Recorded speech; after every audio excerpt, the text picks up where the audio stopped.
Alright, so my Doordash people, your boy Simoto. So I've been getting a lot of, I won't say a lot, but I've gotten enough to where I felt like maybe it's something to discuss and talk about. And for me, it's pretty much common sense when it comes to this stuff. But for the people that don't know, and there are a lot of people that don't know and or don't care, people are asking, as you can see by the thumbnail, as what are the expectations of us as drivers for the customers to get a 5-star rating. So with that said, you have to look at it also from the customer's point of view. How would you like to be treated as a driver? All that stuff comes into play when we're out here driving and making the money. So you just have to understand, if you can, at least a little bit from the customer's end. And I get it, we want to be tipped, and the pay is not good enough, at least for some people. So tips make a big point to that, to help. But with that said, we also have to look at things that we can do to better improve ourselves and the customer service that we can provide to the customers, to then better ourselves to possibly get a tip. And if not that time, maybe next time. I'll always say, in this world, tips are not guaranteed. Tips are not guaranteed at restaurants. They're not guaranteed at coffee shops. They're not guaranteed anywhere. So regardless of whether we're doing this and driving and using our own vehicle, at the end of the day, we chose to sign on the dotted line to do this, to use our vehicle, to use our gas, blah, blah, blah. And in turn, you have the right to accept and or decline something that's worth it and or not worth it. With that said, that determines how much money you actually make in the day that you're out here driving. It's a big determining factor when it comes to accepting and declining orders, and it does make a big difference. But like I said, the question has been, what are the expectations that the customer expects from us as drivers? So my thing about it is, when we get an order and we accept an order, it's something that we're okay doing. We accept the order and we actually get to the restaurant or the merchant by the time that it says we need to get there to pick up the order by. And the food is ready and handed to you by the time that it said it needs to be picked up by, so you can start your delivery. And then you actually deliver the food by the time that it says it needs to be delivered by. Now, from the start of that to the end of that, if everything is perfect, then there is no worries, there is no concern. You are deserving of a 5-star rating. And that's what I mean, come the thumbnail, is what's deserving of a 5-star rating. What do we have to do to try to get a 5-star rating? So in that type of order, where everything is perfect, I mean, everything is perfect, you are deserving of a 5-star rating. No ifs, ands, and buts about it. You picked up the order, you picked it up on time, you delivered the order, you delivered it on time, and also you left the order the way that the customer requested. Do not shy away from that. So with that said, in that type of situation, yes, you are deserving of a 5-star rating. It rates from 1 to 5, and there's a lot of determining factors to say, oh, well, he deserves a 5-star, but in a perfect situation like that, ideally, yes. You would get a 5-star rating. Now, when we start talking about things that need to be updated, if there's any issues with the orders, and like I said, for me, this is common sense. When the request comes through, you get to the restaurant, and you might be on time to the restaurant. If the pickup time, if they haven't given you the order by the pickup time, again, that's when you go to the bottom of the screen there on the merchant screen, and you click what's happening with this order, and you have 4 or 5 different options you can click, from store being busy to drive-through being busy to still preparing order, maybe other, and then you can type in what's actually happening. There's like 4 or 5 things for sure that you can click if there's issues with your orders. At that point, like I said, let's Doordash know you made it on time. So it's very important to actually click that. Yes, you clicked arrived at store, which they did get that notification, but also to let Doordash know that, hey, this order is still being prepared. It's not handed to me by the pickup time. Additionally, on that note, you cannot leave the customer out of that loop. It may be tedious to have to keep doing because a lot of the times we're waiting for orders to get packed, but it is a determining factor on whether the customer feels like you did them due diligence to let them know that, hey, the order is late. It hasn't been given to me by the pickup time. I just want to alert you and let you know. So it's a text message you can send out. You don't have to call, but at least send the text message out and say, hey, the order's not ready yet. They're still packing it, especially if it's like 5 minutes over. If it's like a minute, I don't expect you to sit and just be sending messages for a minute. But the bare minimum, what you need to do is you need to at least click what's happening with this order. And at that point, that's when you're clicking still being prepared. Anything over, for me, anything over 2 or 3 minutes, I'm sending that message because I already have that message. Already pre-written, saved in my phone, where I can just go copy and paste it. So it takes me no time to do that if it means that a customer is aware of their order and whether it's handed to them on time, because you got to understand that order's not handed to you on time, and it then messes with your delivery time as well. Now, there should be an adjustment made once you do actually confirm that you have the order, but how much time that is, I don't know. So that's another reason why you have to make sure that you're moving as quick as you can to get these orders delivered once you get them handed to you. Because the sooner you deal with, the sooner you get that order picked up, the faster you get that order picked up and delivered, the sooner you can be back on the market to accept the next order. If you're out here just lollygagging, picking up your order, chit-chatting with other drivers, this and that, which I hope you're really not doing, but I do see a lot of it in the markets that I drive in. I don't know what it is about a lot of guys huddling together and just chit-chatting after they picked up an order. Like, it just makes no sense to me. But anyways, the whole point is to get that order delivered as quick as possible. So like I said, if there's any issues with pickup in terms of time, that's gonna then affect your delivery driving time, just letting the customer know, like, hey, they gave me the order, they haven't given me the order yet, or they've just given me the order and I'm on my way and I'll be to you the quickest possible. In the customer's head, that's the customer service that you're providing to them just to make them aware of their order. And almost 10 times out of 10, you don't get a bad response from the customer. They're always like, okay, thank you for letting me know. They are aware. You communicated to them, let them know what was up with their order, and that was it. If you happen to get there after the delivery time, like, they are aware of what's what. So you have to look at it like, when you don't do that stuff, you pick up the order late, then you deliver it late. And ideally, yeah, at that point you have delivered your order. So you're looking at it like, hey, I picked up the order was correct, I delivered it, what gives? And you'll never know what customer is giving what. It's just at the end of your dash, you're gonna see how your rating kind of jumps around or whatever it is. And it is important. I will continue to tell you that rating screen is very important in terms of the type of orders you get. Let's put Top Dasher and the large order program aside for a moment. At the end of the day, Doordash as a company has a rating system. That rating system is probably ran through a computer. That computer then picks up and recognizes everybody that has certain customer ratings, down to the acceptance rating, down to the completion rating, and down to the on-time rating.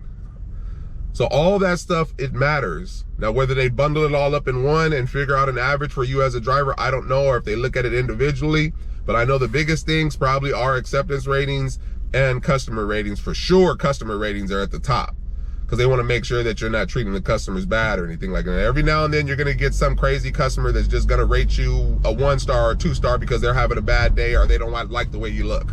Those we can't do anything about, unfortunately, and we'll never know who they are because by the time we get done driving, we don't know who left what. They don't say what rating customer left for this specific order, anything like that. So, and that's to protect the customer. So it can be unfair. But generally speaking, like I said, when there's any issues with the order itself, any issues, reach out to the customer and let them know. Just so you've done all you can to deserve that 5-star rating. Like I said, in the perfect order, you're already deserving of it. But if there are any issues with the order in terms of it being late or handed to you late, that communication can then still make you worthy of a 5-star rating because you've been communicative with the actual customer or whatever it is. So that's pretty much it. I just wanted to kind of run that by you guys. I want you to think on the other side. Like, I've been a DoorDash customer. I've placed orders just to see how things go or whatever it is. So I have a better understanding. I'm sure a lot of drivers out there have never ordered DoorDash before to even know what's what. So it's very important to see that side of how things work so you have a better understanding and how you would want to be treated or whatever it is. So it's like I said, unfortunately, we are going to have to deal with some customers, some unruly customers out there. But in comparison, it's not to the amount of customers that do leave you good ratings. So with that said, if you guys have any questions, any concerns about it, please don't hesitate to reach out. Type down in the comments below.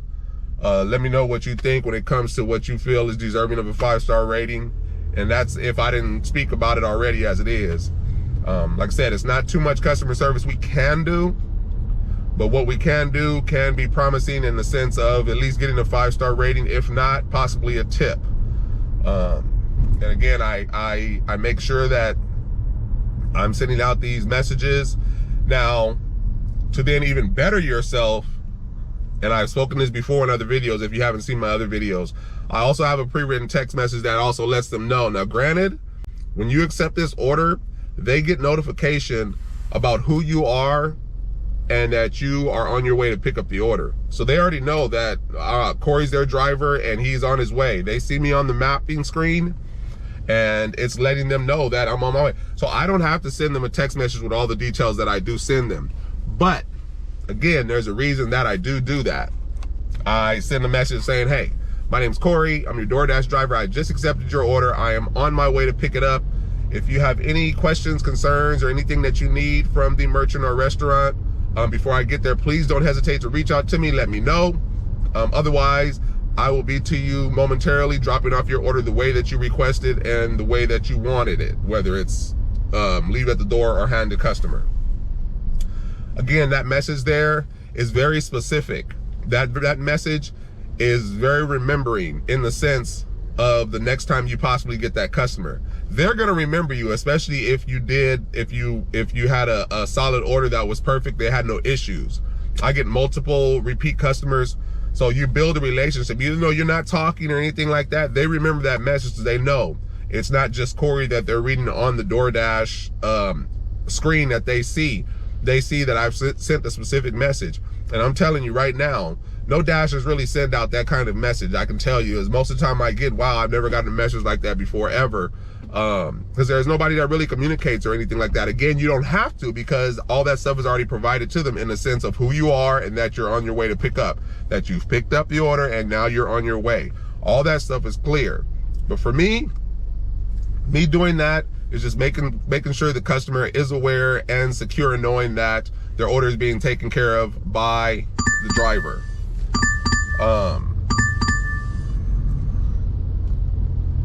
Shop and deliver. $17.25 for 3.5 miles. So this is the stuff that I'm talking about. People, let me go and accept it before. A lot of people question, and I'm not, like I said, I'm not so much of a record while I'm driving type thing. In this case, I brought my GoPro and set it up. That way, if I did need to record or anything like that, I'm not, because I have to use my phone. I normally use my phone because it's much simpler versus the GoPro, because I got to get home, do the GoPro, put it on my computer, blah, blah, blah. But, anyways, let's get this going. So, where was I at? So the message I send, like I said, when I send that message out, they remember me and they know. So they're gonna come the next time, they're like, oh yeah, that was my last driver. He took care of me. Hey, I'm gonna tip him a couple bucks or whatever. And that's if they didn't already tip you the first time. But the more and more and more these people are seeing these messages, the more and more they get familiar with you. And mind you, They never even talk to you, like actually talk to you. But it's just a message that keeps coming to them when they do get an order from you multiple times or whatever it is, that you kind of build this customer driver relationship or whatever it is without even like really doing any interaction. It's just that simple message, letting them know they are secure. They are secure in knowing that you're taking care of their order. Now, part of that as well is maybe you remind them, hey, the part about if you need anything, let me know. Maybe they wanted McDonald's. Maybe they wanted barbecue sauce or ketchup and it's not in the order or whatever it is. That reminds them to let them know, like, hey, ask for hot sauce or ask for some barbecue. Oh man, thanks for reminding me. Can you get this for me? That's the customer service stuff that makes them, oh wow, the driver reminded me about anything that I needed because I almost forgot. Things like that matter. It's how I would want to be treated. And if not, I mean, I'm not one of them that'll just go and give a person a 1-star from it or whatever it is. I would honestly make sure that whatever I want is actually in my order before I place the order, to make sure, whether it's notes to the restaurant, like, hey, include barbecue sauces and that. Now, I may send the driver a text message, say, hey, can you make sure, I did have it in the order, can you make sure that they include barbecue sauce? Like, I'm already on top of it, so I rarely ever forget anything like that when I do order. But in the case that a person does it and they forget, it's nice to get that message to remind them if they need anything to reach out or whatever. They just know that their order is being taken care of and handled. So, like I said, I will kind of leave it at that. If you guys, like I said, if you guys have any questions or concerns or whatever it is, I'm always here to help out. I try to stay on the positive end of things. Every now and then I have to reply to somebody that kind of comes at me sideways. And I really hate that because that's not my character or whatever it is. So I try to keep things as positive as possible. We're all out here trying to make money. We're all out here trying to advance ourselves ourselves. And of course, right now with the inflation and with all the markups on all the food and stuff like that, we just also have to be understanding from the customer side as well. Like, especially when it comes to tipping. Some people are going to be able to tip. Some people aren't going to be able to tip. That's going to make the difference on whether you're going to make the money you're going to make or not. And like I said, with me, I accept 100% of my orders or whatever it is. Like I said,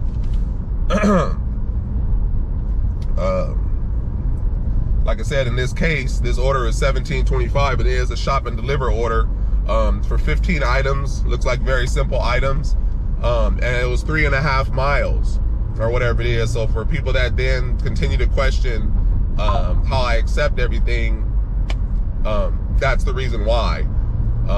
My trips are very short or whatever it is. I mean, this order could have been $10, probably even less than that. But in this case, $17.25, and I'm not even done yet, and I haven't even started sending my messages.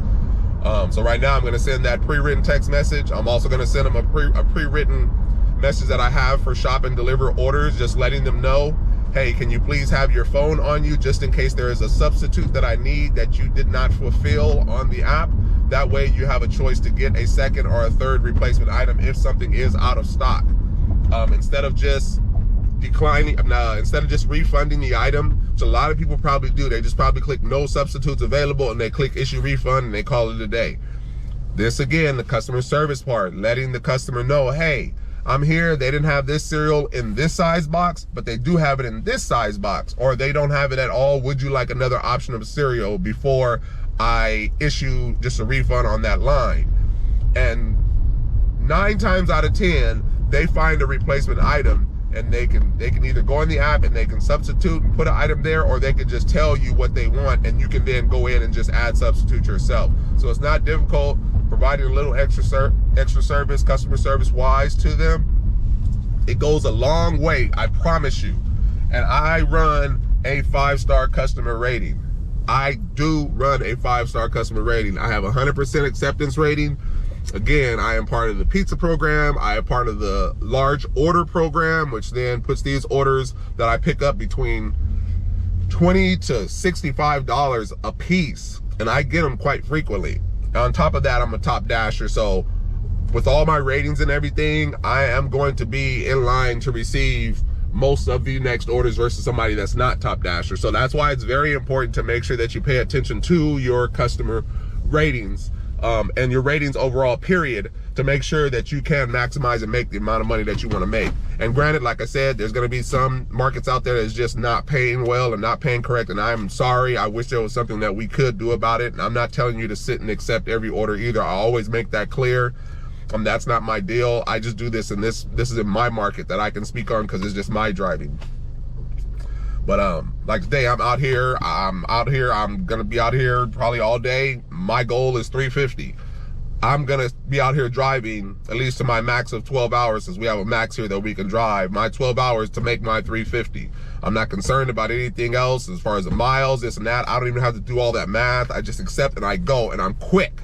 I'm really quick. Like right now, I'd already be in the store making, pulling 4 or 5 items before I even click start shopping.